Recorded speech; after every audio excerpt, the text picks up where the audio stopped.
Books this evening. We're here to celebrate the release of a new collection of poems by Joe Doerr.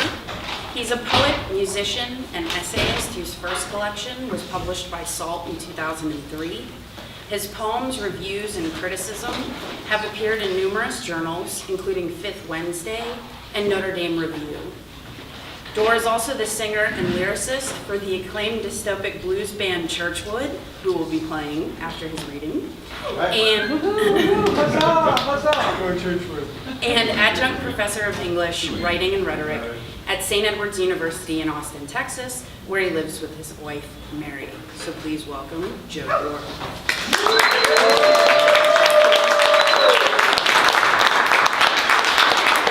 Try to get through this quickly. Take your time.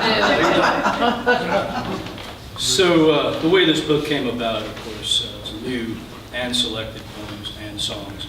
So, my very first book of poetry is no longer in print. I lost the ISBN number and the whole bit. So on the advice of some highly respected poets and friends, I decided to publish Tocayo and include in it, which was not my intention initially, a selection of lyrics as well. And I thought, I've seen lyrics passed off as poetry before, and they always lose something, primarily the music, of course. And so I've always made an effort to write lyrics that could stand alone without the music, so you can be the judge of that, if in fact you want to judge me, and plenty of people do, so don't be getting in line. But I figured the very last poem in this book is called Memory Sahib, and rather than end with it, I think I'll begin with it. The book itself is divided into 4 sections. The very last section is this bit called Afterword, One for the Memories, and it only contains this one poem. So, Memory Sahib, you can do with it what you want. I wish memory would often not serve me, that it would pick up the phone and call in sick, or hum Johnny Paycheck under its breath while it went about its business of dogging my every move. I wish it would take long tea martini luncheons, talk shit about the boss with the other small minds, come back drunk to work and go home whenever it good and goddamn pleased. I wish it would stay there. I wish at best it would punch the clock an hour late and leave forgotten memos on its ever unkempt desk. I wish it would misquote me and make shit up because it never got things right. Wish it wouldn't work for free. I wish memory would never serve me again, that it would pick up the torch and pitchfork and storm the crystal palace of my clear and present mind. I wish it would say it needs me like a bullet in the brain. I wish it weren't such a gossip and more analogous to a steel mousetrap. If it can't be not inclusive, then at least be more selective. I wish it would lie when I write. I wish I could remember why I ever thought to write this.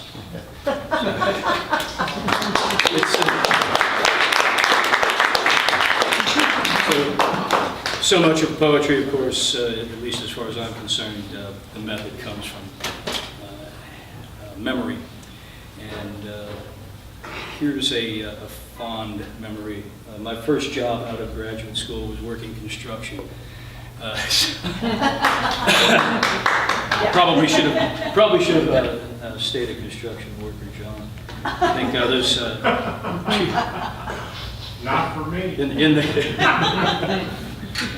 15 years I've spent since that time, I think those 2 years working construction were my highest paid years ever. This one is called Tocayo, and it comes out of those years. Tocayo, of course, if you pick up the book and flip to the back, you'll find a selection of notes, and Tocayo is explained there for you. But if you're a speaker of Spanish, you know a little bit of Spanish, you know it's loosely translated as namesake. So if there's another Joe or Joseph here in the room, we are Tocayos. This one is oddly constructed. I have to tell you a bit about the opening lines. How many music fans and your classical music fans. I know there are a lot of music fans in here, but if you're well-versed in the classics, of course, you know a bit about Wagner, I assume, and Tannhäuser is one of Wagner's greatest compositions. It builds on an old story about a knight errant who is on his way to the Crusades in the Middle East, and he has to pass through the Black Forest, and while he's wandering through the Black Forest on his way to war, he meets the goddess Venus, of all people, or of all goddesses, I should say. And she seduces him, and he spends a good long while in her bed. And she tells him that she would like him to stay there forever and make him immortal through her lovemaking. But he has other fish to fry, and he leaves her and goes off to the Crusades. And he has second thoughts about it, so he's on his way back to the Black Forest and Venus's bed, and he can't quite make himself go. So he stops in Rome and has an audience with the Pope at the time, and tells the Pope what he's done. And the Pope says, well, what do you want from me? And he says, I want forgiveness. The Pope says, well, you see this dry crozier here, staff that popes carry around, is happened to be made of wood. And he said, you're probably not going to get forgiveness from either me or from God. In fact, this dried up crozier is more likely to sprout green shoots and flower than you are to get forgiveness from me or from the big man upstairs. So he leaves, and he wanders back to the Black Forest and takes up with Venus again. And he doesn't know it, but at that very moment that he climbs into bed with Venus, the Pope's crozier sprouts this beautiful white flower. And so, now you know the Tannhäuser story, and it opens up with a couple of lines from Aleister Crowley's play, also called Tannhäuser, and it goes like this. Come, all ye tribes of serpents and foul fish, beetle and worm, I have a feast for you. So here it goes. Imagine a construction site down on William Cannon in South Austin. About 10 in the morning, right around the time we call the Roach Coach, the food truck comes around. The first strains of Tannhäuser made by a sawzall. That's one of those lengths of rebar. Specifically B, E, B, G sharp. And the opening strains of Tannhäuser are in fact B, E, B, G sharp. They go da, da, da, da. So imagine a sawzall making that sound. My ears perk up. Before ascending into approximations of whale song, ground their way through a stubborn length of rebar on that miércoles de ceniza. Consequently, I rejoiced, having to construct something upon which to rejoice when the Roach Coach's wheels came crunching through the damp caliche, abaft of its breakfast announcing cuminous stench. Toting a plate of beans and chorizo, my coffee lightened by unsweetened milk and a centipede curious about the gray flecks on my boot heel, I commandeered a stack of 2x4s and sat, anxious not for company, but for morning solitude. But he sat too, having first asked permission, his coastal Texas accent flat and green and smooth, though his features gave the lie to all of us and more. The Rastafarian tam of garby colors, red, black, green, and yellow bands of wool, worn Pericles high and pushed off the brow line, made him seem less politic than refined. He called me Tocayo, shook hands as Joseph, talked of carpentry, women, Melville, and time. The last he claimed to be done with killing.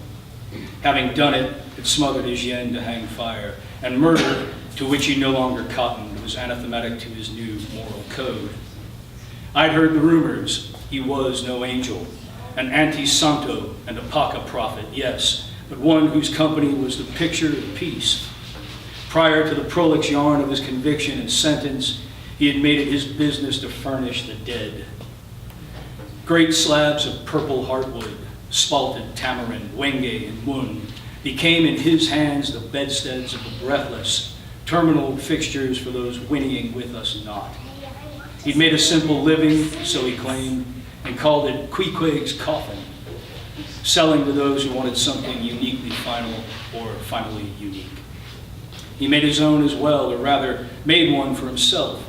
It was carefully worked of yahe and cocobolo and the classic coffin shape, an elongated hexagram with a simple sliding lid, on which he carved a personal charm, a white rose blooming from a thorn-encrusted cane.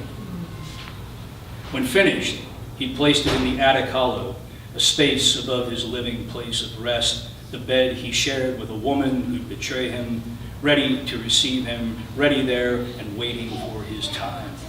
Impassioned men are prone to crimes of passion, and by some trick of nature find it difficult to bear the same propensity for passion found in others. Or such was Joseph's theory, and as theories go, it's fair. He killed the man who, for a time at least, had lain beneath his coffin, had lain beneath, above, perhaps, the woman he desired, had come, at any rate, between two objects of his passion, his words, not mine. 15 years of punish and appeal, 15 years of contemplating time, 15 years of books and conversations had placed something like redemption in his grasp. The woman who'd betrayed him never gave up in her efforts to secure him an appeal, to secure him his release. She'd worked 3 jobs and went through all her savings. Lawyer after lawyer threw his hands up in defeat, till one agreed to take the case for a most unusual fee and managed to make a fine appeal before a sympathetic judge. The sentence was reduced to time served. Joseph had no idea who had been responsible for this. The day he was released, he saw her standing near the entrance, near the exit, nearly frantic in her joy. She embraced him, he forgave her, they remembered who they were. After the marathon making up and over a bottle of wine, he'd asked her how she'd paid for such a brilliant young attorney who had argued his appeal with success. Your coffin, she had answered. It brought you back to me. My coffin, he kept saying. It took me back to her. The coffin, I repeated. It raised you from the dead.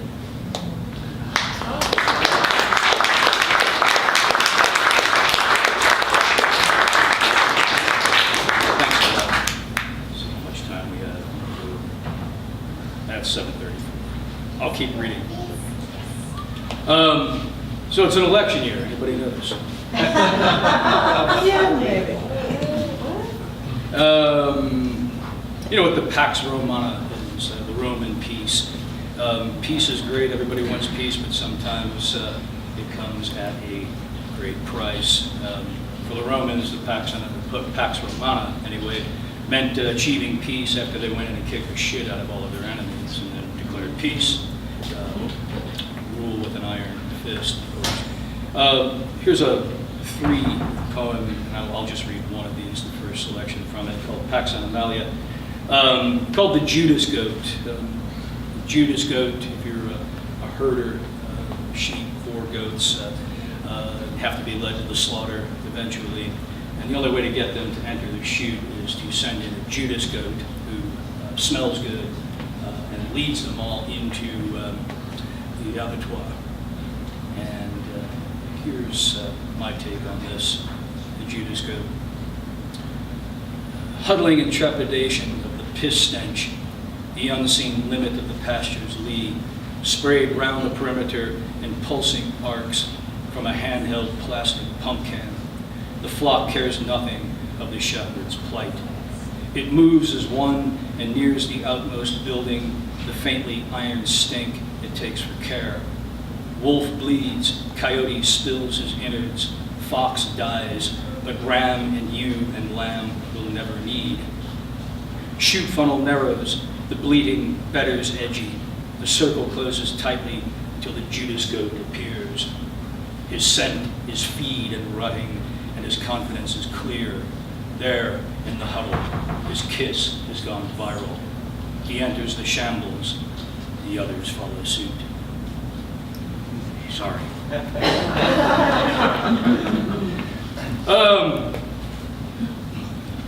So how many of you seen this article in The Guardian that Verlaine's gun has been found? It was in a private collection for years and years. The actual gun, the very gun that Paul Verlaine used to shoot Arturo Rumbo in the wrist because he missed.